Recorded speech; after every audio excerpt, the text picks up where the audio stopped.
afternoon, everybody. Welcome to the original afternoon sports beat. Don't accept any invitations. This is the real thing. The show that's 105 years ahead of its time. That means you'll all be dead before you hear radio this good. I'm Jim Traber, Dr. Jim Traber, the ultimate sports mind. And I'll be here until 7 o'clock, and we will talk about sports. Anything in the world of sports you'd like to talk about, feel free to give me a call, and I'll give you my ultimate opinion. It's Tuesday, and I'm on the golf course, and you're not. Get ready, because the wonderful band from Norman, Queen of Hearts, will take us all to another dimension. Beavis and Butthead, help me out, please. This is gonna be cool. Yeah. I'm gonna scream really loud. Yeah. Me too. It's a beautiful day.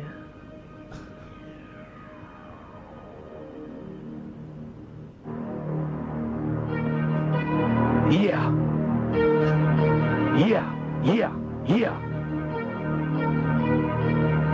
People over on the 10th fairway will not be happy if I scream. So Beavis, Butthead, take over, please.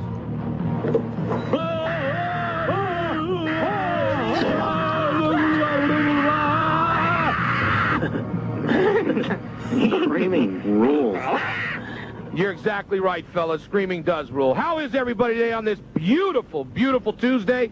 I'm out here on the first tee box at River Oaks. I want to thank, of course, my men at Custom Fitters that bringing this to you, and, of course, the great people out here at River Oaks, Ted Wade, and they've got a deal all the way through the winter. I've been telling you about this course. Now you can come out here and play it from the time the sun rises till it goes down, $20. That includes range balls and also half a cart, $20 to come out here and play this beautiful course. Also, if you're over 60, seniors, only $18. And I play golf in the winter all the time because I come from cold weather, so you can guarantee I will be out here. How is everybody today on this Psycho Tuesday? I've got 4 guys out here going to be playing with me today out at River Oaks, and I believe 3 of them have played, and one of them, Tommy, has not played out here, right, Tommy? Tommy has played. We got Jim, we've got Shay, and we've got Paul. It's amazing how I can remember names.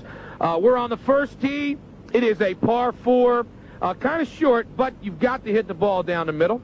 And we're going to hit 2 balls off the first tee, and I'm going to hit first. So let me go ahead and do this. Oh, by the way, if you played Buffalo, like I told you, made a lot of money last night. Just remember that. Dan picking Cleveland. I'm going to wear Dan out today. So head-to-head should be very interesting. Jim White, you want to go ahead and take this for me, please? Do we want to get the sound of your shot here? Yeah, Let's do that. Okay. Yeah, we're going to lay the mic down right by Jim's tee here. Here we go. Hit a little 3-iron if you can hear me. Here we go. Oh, that's... I don't even need to hit another one. That's position A. Imagine that. Fellow, my caddy, Jim White's got the... Okay, we're going to have everybody get on up and hit their shots, and then we're going to go to head-to-head. Shay is up, and he's pulling at the big... Is that a driver or 3-wood, son? A driver on this hole. I mean, my man must be pretty good. And he... I never even saw it. Where'd it go? Right down the middle? Oh, that's my partner. Okay, go ahead. Step up there, Paul. Beautiful day out here at River Oaks. This is a great golf course, too. You all need to come on out and play it. Wait till we get to number 5. Paul, a little 3-wooder driver there. Oh, a little driver. Okay, nothing wrong with that. Paul, oh, these guys can play, gentlemen. Ladies and gentlemen, these guys can play. That's a pretty good position. I'll bet you my 3-iron's close to y'all's driver, though. No, I'm just kidding. Okay, Big Jim's up. Jim, drive. You got a driver out, Jim? Golly, you guys are awesome. Nobody's even hitting a second shot yet. Tommy, you're last, huh, my man? Okay. Here goes Big Jim. Where'd that go? Oh, it's left. Hey, hit another one, Jim. Hit another one. That's all right. Pressure. That's what we get. You always get a breakfast ball. It doesn't matter what time of the day or night it is. You always get a breakfast ball on the first tee. Unless you're playing in a club championship that takes 6 hours to play. Big Jim back up with his driver. Oh, that's nice. Just sit down right there. That'll be okay. Good shot, Jim. And now Tommy's up. Tommy, you got a driver out? 3-wood. Little 3-wood for Tommy. I'm the only man that pulled out an iron. I guess I have no guts. Here goes Big Tommy. Nice little practice swing. Trying to hit it right over that tree right down the middle. And... oh, that's beautiful. That's some good golf, ladies and gentlemen. It's a gorgeous day out here. I know. You people that are in your offices listening and stuff, you're pretty upset that I'm out here playing golf. That's okay. Right now, we're going to go to a little deal we call head-to-head. It's with my man Daniel, and it's brought to you by Bob Lofton and Lofted Carpets. Anyway, we'll stop it right there. That's unbelievable.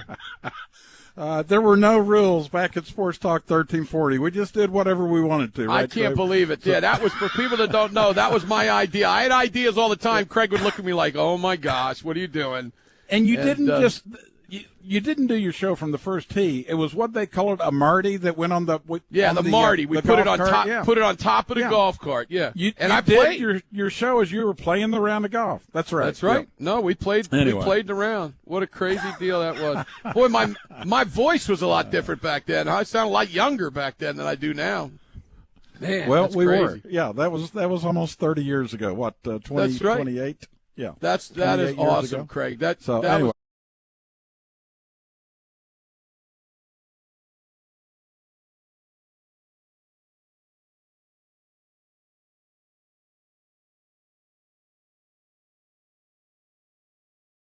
is that it's going to be with your son. I mean, my gosh, that is so cool. And you and Sam are going to do a show, and you're getting all this stuff together so people can hear, like, when you were into Masters like and a whole bunch of other union, things, right? We got a Jinx Union, like the final 2 minutes of the game in 2000 with Mark from Skelly Stadium, where they had like over 30,000 people up there, and it just goes back and forth. It'll take about 20 minutes to play the last 2 minutes, of that game, but I think people will enjoy it. And yeah, different things like that we found from over the years. So it's going to be fun. So we'll do it from 6 to 9 next Wednesday night. That is really cool, Craig. Anyway, really cool. We just came across that today. Like I said, that was the day that O.J. was acquitted. Unbelievable. Anyway. That's cool. Good Well, stuff. thanks, Craig. That was really good stuff. All right, Trabe. Thanks, brother. See ya. It was a crazy opening back then, wasn't it, Matt? But you didn't get to hear the actual yell because I was out on the golf course. No, that was amazing though. That brought me back a little bit. Beavis and Butthead, they did the yell for me when I couldn't yell. When you couldn't yell? Yeah, we gave it to them. So I tell you what, the sound of that shot, like you didn't even need to see it, too. Yeah, well, I'm telling you, man, I was a pretty good golfer, man. I had a 2 handicap at the time, but I just stood up there and hit a 3-iron. And those dudes, I remember that. Those guys were good, man. All of them could play. We had some good guys. I wanted to quit the show and let's go play a little money and get after it, but we couldn't do that. So that was really cool for that, man. Good stuff. Thank you, Craig. That was that brought back some good memories. I definitely sounded different though. Man, I sounded different. No, there was definite difference because that was almost 30 years ago. I know it. 28 years ago. 28. That was a year. Matter of fact, that's October 3rd, 1995, and that means that literally in just over 2 months I was marrying Julie. Wow. That was the year that we got married in December 16th. This Saturday is our 28th anniversary. So, golly, that's a long time ago. Remember I said if you're over 60, you get a special rate? Well, I now am over 60. There you go. Back then I thought, my gosh, over 60, that's ridiculous. Well, that's where I'm at now. And by the way, my man Kit Wakely, who does my opening now, you can hear the opening right now that I have for the show. Kit Wakely did that for me, and Kit Wakely was in that band Queen of Hearts that did that song. That was a good song, man. Did you hear that song? Gosh, that's some good stuff. Yeah. That was Queen of Hearts, so that's a great memory, Craig. I don't know how many people remember that, but that was a long time ago. I got a couple text messages from friends that do remember it, so good stuff. You want to get a quick call in? Oh, man, legend. That's some really cool stuff. Yeah, it is. 405-900-9957. A lot of comments on the somebody said exactly what I did. That golf swing was crisp for 30-year-old AM radio. Yeah, no, it was pretty good, man. Contact. It really did sound pretty good. You're right. And that station was terrible. Not a lot of people have the 3-iron in their bag anymore, by the way. Yeah, I know that. That's what I hear, man. I had a 2-iron and a 3-iron. Yeah, that's crazy. You know that? I would have no chance of hitting a 2-iron for sure. I'd be lucky to hit a 3, probably. If you hit a 2-iron good, it is a beautiful thing, man. I actually like the 2-iron. I didn't hit my 3-wood. I hit driver, and then my 2-iron was my club that I would hit, in the neighborhood of 250, something like that, if I needed something like that. And the 3-iron, I hit about 230. Then 4-iron was in the neighborhood of 210. So that was kind of the way it went that way. But, yeah, I didn't like 3-woods that much. I like 2-iron. I guess you're right. Nowadays, I don't think anybody hits those clubs. No, I love the big hybrids. You want to take a quick text before we? Yeah, what do you got? The arena vote yesterday. We had thoughts or text asking our thoughts on the arena vote yesterday, and also where we think maybe the new arena would be located. Well, I mean, it was even better. I mean, I said it yesterday. I didn't think it was even going to be close. And I think that, David Holt got on our station twice, and I understood why, and he got after it and told everything and got the word out. That's good. I still today haven't seen the turnout. I don't know what the turnout was. He said they wanted 60 or 70,000 people. I do not know. Do you know? I can find the exact number. I know that they kind of anticipated a lower turnout. Yeah. Well, when there aren't big people on, when there aren't races for people on there, people don't come out as much. Yeah. If it's like the mayor or the governor or the president and that stuff, senators. But, yeah, 71% is a good thing. 71 to 29, I think, is what it ended up at, and that's a really good thing. Or maybe it was 70 to 30, I don't know. But it was more than probably people thought, but it was never really in doubt, man. I mean, there were about a little under 60,000 people that voted in the. That's not terrible. In the deal, yeah, it was the 6th highest turnout of the. They went back and looked at different sales tax elections over the last half century. Yeah, well. Good. I'm ready to get it built. I want us to be the best that we can be. That's what I've said for years and years and years. I remember when we had no pro sports, and Al Esbeck and I are on the air, and we are just begging for these rich people in Oklahoma City to just, hey, let's try. Back then we were trying to get an NHL team. I don't even know if you remember that, Matt. You were really young, but we were wanting to get an NHL team because that's the only chance we thought. And then, of course, the disaster and catastrophe, obviously, in New Orleans gave us a chance to show what we could do. Then Clay Bennett went and learned from the San Antonio Spurs and then ended up buying the Seattle team, and the rest is history. So as far as like where it could be, there's Prairie Surf is in the old Cox Convention Center. Do you think that you think they're going to could you knock that down and build a new one on top of it? Yeah. Is that what you think is going to happen? That would make a lot of sense, wouldn't it? I mean, you want to keep it downtown, obviously. What about the land that is, I'm not good with directly north west of it?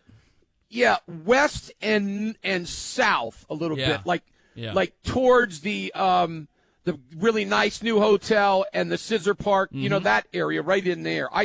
I think that might be a chance in that area right there. Yeah, I would say that's possible. But I don't know. And there's some parking lots that are over there that I don't think anybody really uses a whole bunch, so maybe there, but I know in the press conference the city manager mentioned that Prairie Surf deal. Don't anybody worry. I got people that are Instagram and saying that they're worried that they're going to move. They're not going to move it from that downtown area. Okay, it's not going to be.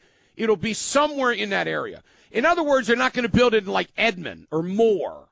Okay, it's going to be down there somewhere. Wouldn't you be shocked if it wasn't down there somewhere? I would be. I think that Prairie Surf Media, just based on what the city manager said yesterday, he said there's one site where we own, that's the site where Prairie Surf Media is, but we're looking at other options too. And giving consideration to make sure that we're downtown, is what Craig Freeman, the city manager, said. Good. Well, that's good. That's what it should. That's where it should be, downtown. Make it a really nice. What are they going to do with the Paycom? What are they going to do with the Cox Center? They're going to rip the Cox Center down and have Paycom take that. Well, I was wondering if maybe, that's what I was saying, because that's where Prairie Surf is right now, is the Cox Convention Center. Tell me something. What's Prairie Surf? That's the movie studio, the film studio. And the city owns that, I believe, and they've been letting them be the tenant there. Okay. Kind of temporarily, as I understand it. But it's so a film people that are coming complex. to our state that are making films, they can go in there and do some of their inside stuff? Like when I walk by, I see the posters on the side of that have the, what was that show, Tulsa King with Stallone? Tulsa King, and then what was the Kurt Warner movie? Know what I'm talking about? Yeah, I love that movie. They were involved in both of those things because I see those posters when I walk by the arena. Okay. All right. See, I didn't even know that. I don't ever go downtown. I very rarely go to that area. Yeah. I went to the arena for Nate Bargatze.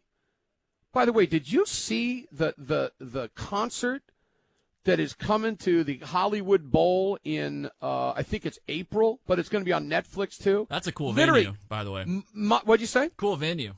I've been to a concert at Hollywood Bowl, but listen to this. Listen to this foursome. I don't know how it can get any better. For me, at least. It is Jerry Seinfeld. Oh, wow. Nate Bargatze. Jim Gaffigan, which, I mean, these are like three of my favorite of all time. And then, of course, I knew I was going to forget one. He's another one that I love, too. I'm looking at the list of comedians, and there are like dozens and dozens of them. Well, what? Can you give me another high-up name, though? Didn't you like that Jason Mantzoukas guy? I do like him. Somebody else. Bill But there's Burr, another. Bert Who? Kreischer, Chris Rock. Chris Rock. I mean, that's who it is. Dan Chris Cook, Rock. Daniel Tosh. Yeah. John Tosh. Mulaney. Lots of big It's comedians. unbelievable. Yeah. Kevin Hart. Kevin Hart. I mean, it's ridiculous.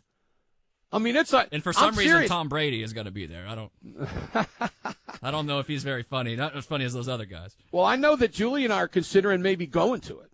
That would be awesome. Yeah. I mean, some of my favorite comedians in the world are all going to be on the same stage. Now, knowing me, I'd sit on my couch and watch it on Netflix. But what a concert that seems like. I guess they filmed Twister 2 at Prairie Surf as well. Did they really? That's what people on the text line are saying. Okay, well, good. I'm just an idiot. I didn't even know that. So that's good stuff. All right, good. We'll come back. We got a lot more to do. We got about an hour or so of more phone calls. So we'll get back to you at 405-900-9957. It's an OG&E break. We're here today at the wonderful Carter Chevrolet in Okarche. Stay with us on the home of the Thunder, the Animal. This is your Oklahoma City